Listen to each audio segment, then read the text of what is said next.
Hello friends, welcome to my YouTube channel Saraswati commerce academy. तो आज हम करने वाले हैं मैक्रो इकोनॉमिक्स क्लास 12 की। ठीक है, आज हम इसमें चैप्टर नंबर 4 डिस्कस करेंगे जिसका नेम है national income and related aggregates. अब ये जो चैप्टर है आपको अलग अलग वीडियो में भी दिखेगा और वन शॉट में भी आपको चैप्टर जो है चैनल पे मिल जाएगा। ठीक है, तो फटाफट से चलिए अब स्टार्ट करते हैं। अब नेशनल इनकम क्या होती है, इसके अंदर मेन बात ये आती है, ठीक है, क्योंकि इसका नाम है national income and related aggregates. Aggregates का मतलब क्या है, टोटल। अब देखो, अब एक तो होती है हमारे पास डोमेस्टिक इनकम। ठीक है, डोमेस्टिक इनकम यानी कि अगर जो भी इनकम जो हम अपने ही देश में रह के अर्न करते हैं उसको तो कहते हैं डोमेस्टिक इनकम। ठीक है, अपने ही देश में लोगों ने, ठीक है, जितने भी हमारे देश के लोग हैं उन्होंने अगर अपने ही देश में जो है इनकम अर्न करी है तो उसको क्या कहा जाएगा, डोमेस्टिक इनकम। ठीक है, अब बात आती है अब नेशनल इनकम किसे कहते हैं। अगर मान लो सपोज करो, अगर कोई पर्सन जो है, अगर वो इंडिया, अगर हम इंडिया की बात कर रहे हैं, अगर वो इंडिया के बाहर किसी और कंट्री से भी, ठीक है, कोई उसकी इनकम आ रही है, ठीक है, जिसको हम नेट इनकम फ्रॉम अब्रोड कहते हैं। मान लो कोई जो पर्सन है वो बाहर गया हुआ है, बाहर वाली कंट्री में गया हुआ है, कनाडा गया है, ऑस्ट्रेलिया गया है और अभी तक उसको 12 महीने से ज्यादा नहीं हुए हैं अभी तक, यानी वो दूसरी कंट्री का नॉर्मल रेजिडेंट नहीं बना है, तो वो जो उसकी जो इनकम है वो भी यहीं पे इंक्लूड होती है। ठीक है, तो अगर मान लो किसी पर्सन की अगर बाहर से इनकम आ रही है, बाहर वाली कंट्री से, तो उसको हम नेशनल इनकम कहते हैं। यानी कि नेशनल इनकम में अपने देश में भी इनकम जो आई और जो दूसरे देश से जो इनकम आई वो सारी ही इंक्लूड कर देते हैं। अब इसमें एक डेफिनेशन देखिए क्या दे रखी है इसमें नेशनल इनकम में। National income is a sum total of factor income earned by normal resident of a country during period of an accounting period। यानी कि एक अकाउंटिंग पीरियड में, एक अकाउंटिंग पीरियड जो है वो 1 साल का होता है। नॉर्मली जो ये है वो 1 अप्रैल से स्टार्ट होता है और 31 मार्च को ये खत्म होता है। ठीक है, तो 1 साल के दौरान जो है नॉर्मल रेजिडेंट के द्वारा एक कंट्री के अंदर जितनी भी मतलब टोटल इनकम कमाई गई है उसको हम नेशनल इनकम में इंक्लूड करते हैं। अब ये तो बात आती है डोमेस्टिक और एक होता है नेशनल। अब डोमेस्टिक में तो अपने ही देश में जो इनकम कमाई है वो, अगर हम इसमें, अगर इसको नेशनल इनकम बनाना है तो हम इसमें क्या कर देंगे, net factor income from abroad, यानी कि जो बाहर से जो इनकम आई है उसको हम प्लस कर देंगे तो हमारे पास क्या आ जाएगी, नेशनल इनकम। अब जो है नेशनल इनकम निकालने का क्या फॉर्मूला हुआ, डोमेस्टिक इनकम में अगर हम नेशनल इनकम, अगर हमें नेशनल इनकम निकालनी है, नेशनल इनकम देखो हम निकाल रहे हैं, तो जो ये डोमेस्टिक इनकम है ना हमारी, उसके अंदर अगर हम net factor income from abroad जो है उसको ऐड कर देते हैं तो ये आ जाएगी नेशनल इनकम। अब बात आती है डोमेस्टिक इनकम। डोमेस्टिक इनकम अगर हमें निकालनी हो तो उसमें तो कोई net factor income from abroad तो इंक्लूड नहीं करेंगे ना। अब उसमें तो बाहर से कमाई हुई इनकम को ऐड करना ही नहीं है हमने, तो हम क्या करेंगे, अगर हमारे पास नेशनल इनकम है तो उसमें से net factor income from abroad जो वो माइनस कर देंगे तो हमारे पास आ जाएगी डोमेस्टिक इनकम। अगर मान लो हमारे पास ये ना हो, net factor income from abroad, NFIA का मतलब net factor income from abroad, अगर ये ना दिया हो तो हम कैसे निकालेंगे इसको, फीफा माइनस फीटा कर देंगे। यानी कि फैक्टर इनकम फ्रॉम अब्रोड यानी कि जितनी इनकम हमारे पास अब्रोड से आई है, और कुछ लोग ऐसे भी तो होते हैं, मान लो हम इंडिया की बात करें तो हमारे देश में भी तो आगे लोग काम करते हैं, हमें भी तो उसको देनी पड़ती होगी इनकम, तो उसमें से वो वाली इनकम जो माइनस कर देंगे फैक्टर इनकम टू अब्रोड, तो हमारा जो है net factor income from abroad जो वो निकल जाएगा। अब बात आती है कि फैक्टर इनकम क्या होती है। अब हमने पिछले चैप्टर में भी सीखा था कि फैक्टर इनकम क्या होती है। अब देखो, factor income are the payment, अब ये वो पेमेंट होती है। अब पेमेंट कौन करेगा, payment made by the producer, करता कौन है, प्रोड्यूसर। ठीक है, अब प्रोड्यूसर सेक्टर इसको पेमेंट करेगा, किसको पेमेंट करेगा, वो हाउस होल्ड सेक्टर को। अब किस लिए, क्या कोई फ्री में पेमेंट करने वाला है, नहीं, for the use of factor services, इन्होंने अपनी फैक्टर सर्विसेज दी है। ठीक है, जैसे लैंड, लेबर, कैपिटल, एंटरप्रेन्योर, ये यूज करने के लिए जो है हाउस होल्ड सेक्टर ने ये सर्विसेज जो है अपनी किसको दी है, प्रोड्यूसिंग सेक्टर को, तो उसके बदले में वो पैसे तो देगा ना। तो इसमें फैक्टर इनकम में क्या क्या इंक्लूड है, कंपनसेशन। कंपनसेशन का मतलब है कि काम करने के बदले में, अपनी सर्विसेज देने के बदले में जो कुछ पे किया गया, तो for rendering services as employ. आगे क्या है, रेंट। अब फैक्टर सर्विसेज में तो लैंड, लेबर, कैपिटल, एंटरप्रेन्योर होता है ना, तो अब देखो रेंट जो है, रेंट किसके बदले में दिया उन्होंने, लैंड यूज करने के बदले में। अब कैपिटल के ऊपर इंटरेस्ट दे रहे हैं, क्यों दे रहे हैं, क्योंकि कैपिटल यूज करी गई है। आगे क्या है, प्रॉफिट। अब एंटरप्रेन्योर ने जो अपनी स्किल्स जो है वहां पे लगाई है, तो उसके बदले में उसको क्या देंगे, प्रॉफिट देंगे। ठीक है, तो यहाँ पे ये जो है डोमेस्टिक इनकम और जो हमारा जो है नेशनल इनकम, यहाँ पे वाला जो टॉपिक है वो कंप्लीट होता है। नेक्स्ट वीडियो सेशन में अभी हम डोमेस्टिक टेरिटरी के बारे में डिस्कस करेंगे, तो फटाफट से भी आप इतने का स्क्रीनशॉट ले लीजिए।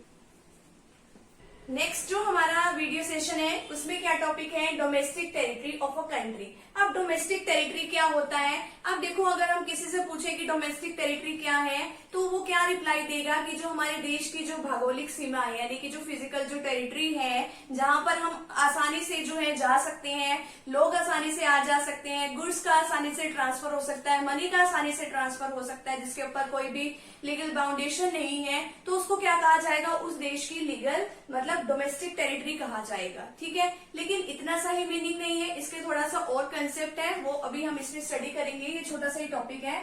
अब डोमेस्टिक टेरिटरी का मतलब क्या है, political frontiers of a country, यानी कि वो पॉलिटिकल बाउंड्री। ठीक है, एक कंट्री की हम पॉलिटिकल बाउंड्री कह सकते हैं, वो एक देश की इसमें आता है, डोमेस्टिक टेरिटरी के अंदर आता है। अब आगे देखो, इसमें कुछ और भी बातें बता रखी हैं। Ships and aircrafts owned and operated by normal resident. अब देखो जैसे कि दो देशों के बीच में अब क्या हो रहा है, जो शिप्स है, जो जहाज है वो आ जा रहे हैं, समुद्री जहाज, और जो एयरक्राफ्ट्स हैं जैसे एयरप्लेन वगैरह है, एरोप्लेन वगैरह है, अब वो हमारे ही देश के लोगों के हैं। ओन्ड का मतलब है उसके ऊपर अधिकार भी हमारे ही देश के लोगों का है। मान लो सपोज करो अभी हम इंडिया की डोमेस्टिक टेरिटरी के बारे में बात कर रहे हैं, तो अब क्या है, शिप्स भी हमारे देश के लोगों के हैं और ऑपरेट भी किसके थ्रू किए जा रहे हैं, नॉर्मल रेजिडेंट के द्वारा, जो है जो हमारे ही देश में जो लोग रह रहे हैं उसी के द्वारा जो है इसको ऑपरेट भी किया जा रहा है और है भी हमारे देश के। ठीक है, लेकिन चलाए कहाँ जा रहे हैं, वो दूसरे देशों में, दो देशों के बीच में दूसरे। ठीक है, लेकिन वो है तो इंडियन टेरिटरी का पार्ट ना, यानी कि डोमेस्टिक टेरिटरी का पार्ट है। अब देखो जो प्लेन्स है और planes operated by Air India, अब जो एयर इंडिया जो है वो प्लेन ऑपरेट कर रहा है, कहाँ कहाँ कर रहा है, रशिया और जापान के बीच में। ठीक है, रशिया और जापान दो अलग अलग कंट्री हुई ना इंडिया से, तो अब are part of domestic territory of India. अब रशिया और जापान तो हमारा नहीं है, लेकिन वो प्लेन तो हमारा है, हमारे लोगों के द्वारा उड़ाया जा रहा है वहां पर, तो वो भी डोमेस्टिक टेरिटरी का पार्ट बनेगा। आगे क्या है, fishing vessels, oils and natural gas containers and floating platforms operated by resident of a country in international waters. आप देखो कि जैसे कि हम जो है, जो अंतर्राष्ट्रीय जो समुद्र है, हमारे देश का नहीं, जो दूसरे देशों का जो समुद्र है, अगर हम वहाँ पे कोई भी तेल खोज रहे हैं, यानी कि जो है ऑयल्स है उसको ढूंढ रहे हैं वहाँ पे, या फिर मछलियां पकड़ रहे हैं वहाँ पे, और नेचुरल गैस के लिए जो कंटेनर्स वगैरह है वहाँ पे ऑयल जो है फिल करेंगे उसमें से, लेकिन ये इंटरनेशनल वाटर में ये सारा काम हो रहा है, हमारे देश के समुद्र में, हमारे देश के ओशंस में काम नहीं हो रहा है, ये दूसरे देशों में हो रहा है ये काम। लेकिन काम किसके थ्रू किया जा रहा है, नॉर्मल रेजिडेंट जो इंडिया के हैं उनके द्वारा किया जा रहा है, तो ये भी डोमेस्टिक टेरिटरी में आएगा इंडिया की। ठीक है, अब आगे क्या है, embassies, consulates and military establishment of our country located abroad. अब देखो एम्बेसीज क्या होती है, अब देखो जैसे कि ये क्या है, यूएसए है, ये पूरा का पूरा यूएसए है। अब यहाँ पे ना इतना छोटा सा एरिया हर देश की एम्बेसीज को मिलता है। ठीक है, हर देश की एम्बेसी जो है वो दूसरे देशों में होती है। क्यों होती है, क्योंकि जो हमारे देश के लोग होते हैं वो दूसरे देशों में जाते हैं, अगर वो किसी भी प्रॉब्लम में फंस जाते हैं तो ये किसकी हेल्प लेते हैं, अपने देश की एम्बेसीज की। अभी हमारे ही देश के लोग होते हैं वहां पर। ठीक है, अभी क्या है, गवर्नमेंट के द्वारा भेजे गए होते हैं, तो ये इनकी क्या करते हैं, हेल्प करते हैं। ठीक है, तो अब ये क्या है, तो ये है तो यूएसए में, हमारा तो नहीं है ना यूएसए, लेकिन क्या है, हमारे देश की एम्बेसी है, तो ये क्या किस में आएगा, ये डोमेस्टिक टेरिटरी में आएगा। अभी हम डोमेस्टिक टेरिटरी जो इंडिया की बात करें, आप किसी भी देश की बात कर सकते हो, मैं इंडिया का एग्जांपल देके समझा रही हूँ यहाँ पर। अब एम्बेसीज का मतलब तो ये है, आगे कॉन्सुलेट का मतलब क्या है, अगर एक देश के पर्सन को दूसरे देश में अपने ही देश की प्रमोशन के लिए कि हाँ भी हमारे देश में आके आपको ट्रेड करना चाहिए, व्यापार करना चाहिए, अपने देश की प्रमोशन के लिए दूसरे देशों में भेजा जाता है, और वहां पे जो उनको एरिया मिलता है वो इसके अंदर आता है। इसी तरीके से मिलिट्री वगैरह का, अब ये जो सारा सिस्टम जो है अब्रोड में, हमारे देश में नहीं है, लेकिन ये फिर भी हमारे देश का ही हिस्सा है, हमारे डोमेस्टिक टेरिटरी का ये पार्ट है। ठीक है, तो ये सारा जो है डोमेस्टिक टेरिटरी के अंदर आता है। तो यहाँ पे ये डोमेस्टिक टेरिटरी वाला जो टॉपिक है ये भी कंप्लीट होता है। तो फटाफट से अभी आप इतने का स्क्रीनशॉट ले लीजिए, आगे का जो पार्ट है वो भी हम डिस्कस कर लेते हैं। नेक्स्ट टॉपिक है हमारे पास normal resident of a country. अब नॉर्मल रेजिडेंट कौन होता है? अब नॉर्मल रेजिडेंट वो होता है कि जो भी किसी भी कंट्री में जाके 1 साल से उसको ज्यादा हो गया है उस कंट्री में रहते हुए, तो वो उस देश का क्या बन जाता है? नॉर्मल रेजिडेंट बन जाता है। और उसी देश में वो उसका इकोनॉमिक इंटरेस्ट होता है, यानी कि वो कमा भी वही रहा है, खर्चा भी वही कर रहा है, इन्वेस्टमेंट भी अपनी वहीं पे कर रहा है। ठीक है, तो ये सारे काम जो है नॉर्मल रेजिडेंट करता है। और नॉर्मल रेजिडेंट जो है वो कोई भी एक इंडिविजुअल यानी कि कोई भी एक सिंगल पर्सन और या फिर एक इंस्टीट्यूशन को भी हम कह सकते हैं। अब चलिए इसमें देखते हैं इसकी डेफिनेशन क्या है। A normal resident is one, यानी कि नॉर्मल रेजिडेंट वो होता है who ordinarily resident in the country and whose economic interest। अब इकोनॉमिक इंटरेस्ट का मतलब क्या है कि वो जिस भी कंट्री में रह रहा है उसी देश में जाके वो खर्चा भी कर रहा है, उसी देश में कमा भी रहा है, उसी देश में अपना पैसा सेव भी कर रहा है, उसी में जाके अपनी इन्वेस्टमेंट सब कुछ वही कर रहा है, लाइज इन दैट कंट्री। अब इसमें ऑर्डिनरली रेजिडेंट का मतलब क्या है? अब ये एक ऐसा पर्सन होता है कि जिसको किसी भी कंट्री में रहते हुए 1 साल से ज्यादा का टाइम हो गया है। अब मान लो कि एक पर्सन जो है वो यूएसए गया हुआ है। ठीक है, अब यूएसए तो वो गया है लेकिन अभी तक उसको गए हुए सिर्फ 4 महीने हुए हैं, तो क्या उस देश का उसको नॉर्मल रेजिडेंट कहा जाएगा? नहीं कहा जाएगा। अगर इसी पर्सन को वहां गए हुए मान लो 16 मंथ्स हो चुके हैं और वो उसी देश में रह के अपना खर्चा भी कर रहा है, वही कमा रहा है, वही सेव कर रहा है, तो उसको उस देश का नॉर्मल रेजिडेंट कहा जाएगा। अब इसमें ये नहीं होता कि यहाँ भी कोई वहाँ का नॉर्मल रेजिडेंट हो, ऑर्डिनरी रेजिडेंट हो और वो वहाँ का सिटीजन भी हो, ऐसा होना जरूरी नहीं है। ठीक है, अब देखो इकोनॉमिक इंटरेस्ट में कि वो प्रोडक्शन भी वही करे जिस कंट्री में वो रह रहा है, इन्वेस्टमेंट भी वही करे, कंजम्पशन खर्चा भी वहीं पे करे। ठीक है, अब देखो इसमें क्या है कि जो नॉर्मल रेजिडेंट है वो इंडिविजुअल और इंस्टीट्यूशन कुछ भी कोई भी हो सकता है। नॉर्मल रेजिडेंट भी सिटीजन भी हो उस कंट्री का, ऐसा हो भी सकता है, नहीं भी हो सकता। ठीक है, ये जरूरी नहीं है कि उसको सिटीजन होना भी जरूरी है। अब मान लो कि एक पर्सन वही यूएसए में गया हुआ है, ठीक है, तो उसको गए हुए अभी 4 महीने हुए हैं, तो वहां का वो उसको नॉर्मल रेजिडेंट नहीं कहा जाएगा।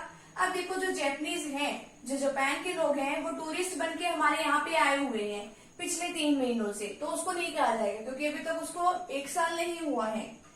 नेक्स्ट है ambassador of India in abroad. अब जो एम्बेसडर है, जो यहाँ से काम करने के लिए बाहर गए हुए हैं, ठीक है, हमारी एम्बेसीज वगैरह जो होती हैं, तो अगर वो वहां पे गई हुई है तो वो हमारी ही, जैसे हमने पढ़ा था कि डोमेस्टिक टेरिटरी का ही पार्ट है, तो ये क्या है, तो उसमें ये एक्सेप्शनल केस होता है इसमें नॉर्मल रेजिडेंट में, तो उसको जो है नॉर्मल रेजिडेंट फिर भी माना जाएगा इंडिया का।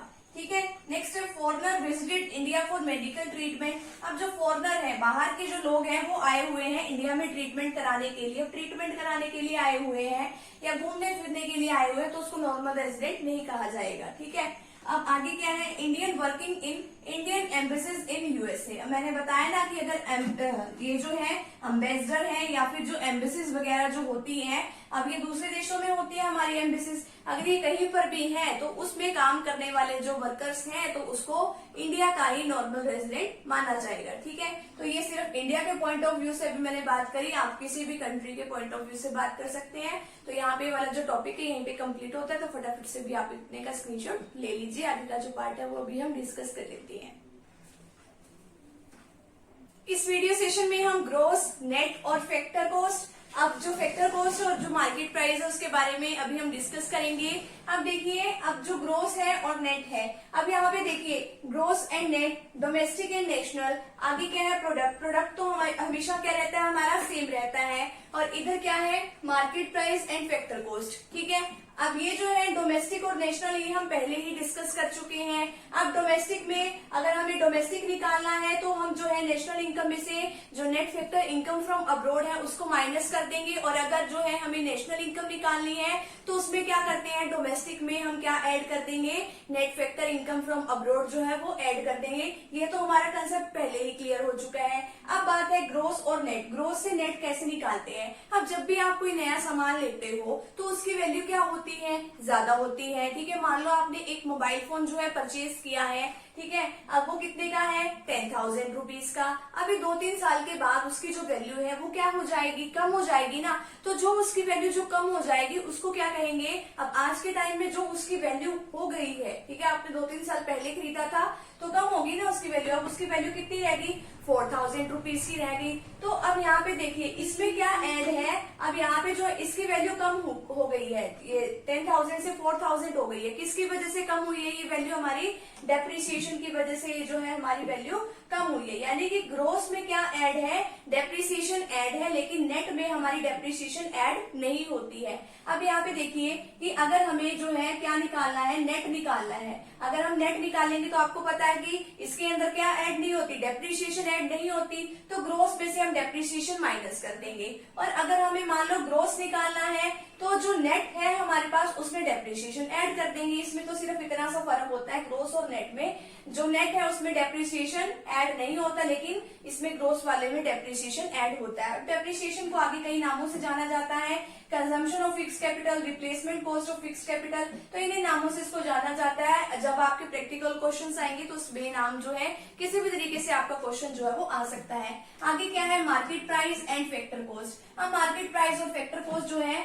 अब जो है आपने किसी भी चीज का प्रोडक्शन किया, अब प्रोडक्शन करने के लिए आपको काफी सारी कॉस्ट आई होंगी, तो जितनी भी कॉस्ट आई है उसको आप क्या कहते हैं, फैक्टर कॉस्ट। अब लैंड, लेबर, कैपिटल, एंटरप्रेन्योर, ठीक है, ये सारे फैक्टर, सर्विसेज आपने दी, उसके बदले में रेंट, वेजेस, इंटरेस्ट और जो है प्रॉफिट दिया है आपने, ठीक है। अब फैक्टर कॉस्ट तो वो है कि यहाँ भी जितना भी आपने प्रोडक्शन करने के लिए जितना खर्चा कर दिया। मार्केट प्राइस का मतलब क्या है कि कितना मार्केट में अब उस चीज का प्राइस है। अब जो है गवर्नमेंट आपसे क्या लेती है, टैक्सेस लेती है। टैक्सेस जो है पहले इनडायरेक्ट टैक्सेस जो है, अब इसको जो अब जीएसटी के नाम से जाना जाता है। अब जो है गवर्नमेंट सब्सिडीज भी देती है। अगर मान लो गवर्नमेंट ने सब्सिडी दी है तो जो है मार्केट प्राइस जो है, इसको एमपी का मतलब क्या है, मार्केट प्राइस, मार्केट प्राइस। अब जो है अगर इसने गवर्नमेंट ने सब्सिडी दी है तो इसका प्राइस क्या हो जाता है, कम होता है किसी भी चीज का। और अगर मान लो गवर्नमेंट ने अगर इनडायरेक्ट टैक्सेस यानी कि जीएसटी लगा दिया तो मार्केट वैल्यू क्या हो जाएगी, मार्केट प्राइस क्या हो जाएगी इस प्रोडक्ट की, ज्यादा हो जाएगी, ठीक है। अब यहाँ पे गवर्नमेंट तो क्या लेती है, टैक्स लेती ही है, ठीक है, किसी भी चीज के। अब अगर आपको मार्केट प्राइस निकालना है तो जो आपकी फैक्टर कॉस्ट है उसमें आप नेट जो है, नेट इनडायरेक्ट टैक्सेस जो है ऐड कर दीजिए। अब जो अगर आपको फैक्टर कॉस्ट निकालना है उसमें मार्केट प्राइस में से नेट इनडायरेक्ट टैक्सेस जो है वो माइनस कर दीजिए। अब नेट इनडायरेक्ट टैक्सेस कैसे निकालेंगे, अब जो इनडायरेक्ट टैक्सेस है उसमें से सब्सिडीज माइनस कर दीजिए। अब गवर्नमेंट ने मान लो टैक्स लगाया 200 रुपीज और गवर्नमेंट ने मान लो जो है सब्सिडी दे दी 100 रुपीज, तो आपको 100 तो फिर भी बच गए ना, ठीक है। तो अब आपका 100 ही लगेगा आपकी तरफ से तो टैक्स, तो इस तरीके से ये आप निकाल देते हैं, ठीक है। अब ये जो है डोमेस्टिक और नेशनल जो है, अब ये जो प्रोडक्ट है वो तो आपका हर केस में क्या रहेगा, सेम रहेगा। और डोमेस्टिक और नेट निकालते हुए अगर आपके पास डोमेस्टिक है और आपने क्या निकालना है, नेशनल निकालना है, तो net factor income from abroad जो है उसको आप ऐड कर दोगे तो आपकी नेशनल निकल जाएगी, ठीक है। अगर आपने ग्रोस निकालनी है, ग्रोस इनकम, तो नेशनल में से net factor income from abroad जो हो माइनस कर दोगे तो आपकी ग्रोस निकल जाएगी, ठीक है। तो यहाँ पे जो है हमारा जो टॉपिक है यहीं पे कंप्लीट होता है, तो फटाफट से अभी आप इसका स्क्रीनशॉट ले लीजिए। आगे जो है इसके 8 एग्रीगेट्स के बारे में अभी हम डिस्कस कर लेते हैं। अब है इसमें हमारे पास gross, net, domestic, national, product, market price and factor cost, ठीक है। अभी हम इसके साथ 8 एग्रीगेट्स जो है बनाना सीखेंगे। अब हम किस तरीके से बनाएंगे, अब या तो यहाँ पे पहले नंबर पे जी आएगा, जी का मतलब होता है ग्रोस, ठीक है। अगर यहाँ पे एन आता है या तो जी आएगा या फिर यहाँ पे पहले नंबर पे आएगा एन, एन का मतलब होता है नेट, ठीक है। अब ये जो है दूसरा फैक्टर जो है, या तो यहाँ पे डी आएगा, डी का मतलब होता है डोमेस्टिक, और एन आ जाए तो उसका मतलब होता है नेशनल, ठीक है। आगे एमपी का मतलब क्या होता है, मार्केट प्राइस, और एफसी का मतलब होता है फैक्टर कॉस्ट। अब देखो इससे किस तरीके से बनता है, यहाँ पे जी डी पी, ठीक है। अब ये जो पी फैक्टर है वो तो हमेशा सेम रहेगा, उसमें कोई चेंज नहीं करना। बाकी क्या है, अब देखो जी डी पी से हम बनाएंगे आगे क्या है, एनपी। अब इसका मतलब क्या हुआ, gross domestic product at market price. आगे क्या है, G D P at factor cost, G D P at factor cost, इसका मतलब क्या है, gross domestic product at factor cost. आगे क्या है, जी एन पी, जीएनपी को एक बार हम मार्केट प्राइस से कंसीडर करेंगे और फिर एक बार जीएनपी को हम फैक्टर कॉस्ट से करेंगे। तो gross national product at factor cost, gross national product at market price. आगे क्या है, एनडीपी मार्केट कॉस्ट, ठीक है। अब मार्केट प्राइस आएगा यहाँ पे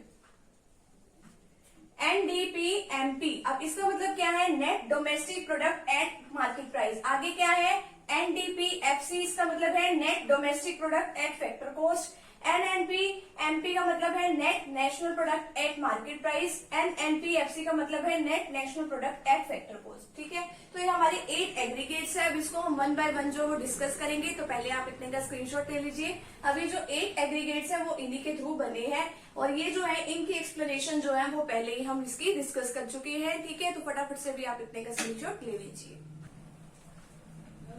अभी हम नेशनल जो इनकम है उसके जो 8 एग्रीगेट्स हैं उसको 1 बाय 1 डिस्कस करते हैं। तो सबसे पहला हमारे पास एग्रीगेट है gross domestic product at market price. अब gross domestic product at market price में क्या है, इसको शॉर्ट फॉर्म में हम क्या बोलते हैं, जीडीपी एट मार्केट प्राइस, ठीक है। तो अब इसकी एक डेफिनेशन देखिए, इसमें क्या डेफिनेशन बताई गई है। अगर देखो इसमें अगर आता है ग्रोस तो उसके अंदर यानी कि डेप्रिसिएशन इंक्लूड है, ठीक है। और अगर आ जाता है नेट तो उसके अंदर डेप्रिसिएशन इंक्लूड नहीं है, हम उसमें से डेप्रिसिएशन क्या कर देंगे, माइनस कर देंगे, ठीक है। इतनी सी बात आपको आनी चाहिए। अगर ग्रोस है तो डेप्रिसिएशन उसमें ऐड होगी और अगर नेट है तो उसमें से डेप्रिसिएशन को हमने क्या करना है, माइनस करना है, ठीक है।